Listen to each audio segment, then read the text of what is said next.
Things a local glass shop can do for you. So you're thinking about doing some glass shelving. There's several different ways to go. This is 1/4 inch glass, has a nice polished edge on it. Then you step up to 3/8 glass, and this also has the nice polished edge.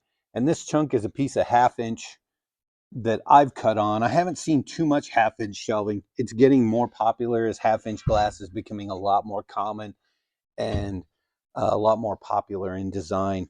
The things to think about when you're doing a glass shelf is when you span a distance, how well that glass shelf is supported.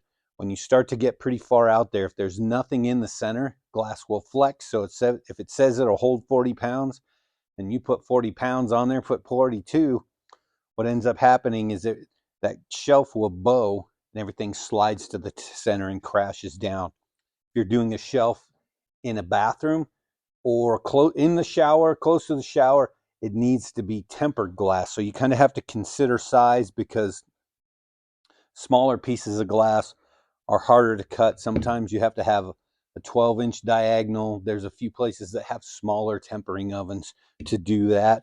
The other thing to consider is the color of the glass, which this is a low iron glass, and this is just what we called standard annealed glass. So you can see the green from the iron in this one, and this one is a much clearer glass. So just a few options to think about. There are also, I don't have any shelf brackets or anything to show you today, so there are many ways to go. There are the little kind of half eggs that clamp onto the wall and they spread out, and you put your glass in there and it comes down and it holds it that way. Those are a pretty good option unless you're getting really far out away from the wall. If they're a shallower shelf and just wide, those work really well. So yeah, if you're doing a glass shelf project, give your local glass shop a call, see what they can do for you, support small business.